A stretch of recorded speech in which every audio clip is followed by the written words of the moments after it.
ఓం శ్రీకృష్ణ పరబ్రహ్మణే నమః. ఓం శ్రీ గురుభ్యో నమః. ఓం శ్రీ మహాగణాధిపతియే నమః. ఓం నమో త్రిదేవి త్రిమూర్తియే నమః.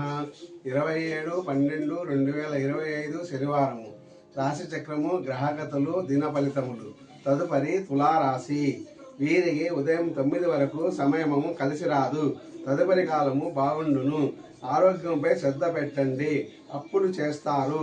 అనుకోని ఆటంకాలు ఉంటాయి. దూరపు బంధువుల నుండి వార్తలు వింటారు. తదుపరి వృశ్చిక రాశి. వీరికి ఉదయం 9 వరకు సమయము అనుకూలంగా ఉంటుంది. తదుపరి కాలము కలిసి రాదు.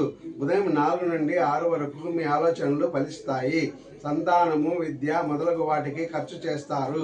శరీర శ్రమ ఉంటుంది. జాగ్రత్తగా ఉండండి. తదుపరి ధనుస్సు రాశి. వీరికి ఉదయం 9 లోపల పనులు జరుగుతాయి. ఉదయం 6 నుండి 8 వరకు మంచి కాలము.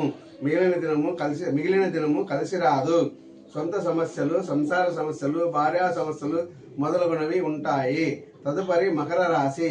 ఉదయం 9 వరకు కాలం అనుకూలంగా లేదు. తదుపరి రోజంతా అనుకూలము. ఉదయం 8 నుండి 10 వరకు మంచి సమయము. పనులు జరుగుతాయి. ధనలాభము ఉన్నది. ఆరోగ్యపరమైన శ్రద్ధ అవసరము. ధన వ్యయము ఉంటుంది.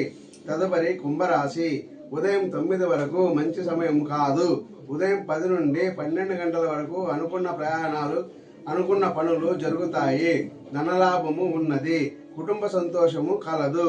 విందు భోజనము, ఆహ్వానాలు మొదలగునవి ఉండవచ్చును. తదుపరి మీనరాశి.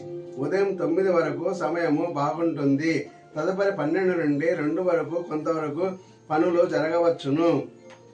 మిగిలిన కాలము కలిసి రాదు. మనసులో ఆలోచనలు ఎక్కువ. సంపాదన, భార్యా సమస్యలు, వ్యాపార సమస్యలు, భర్త సమస్యలు ఉంటాయి. వ్యాపారంలో అభివృద్ధి అంతంత మాత్రమే ఉంటుంది. ఓం శాంతి శాంతి శాంతి. సర్వేజన సుఖినో భవంతు.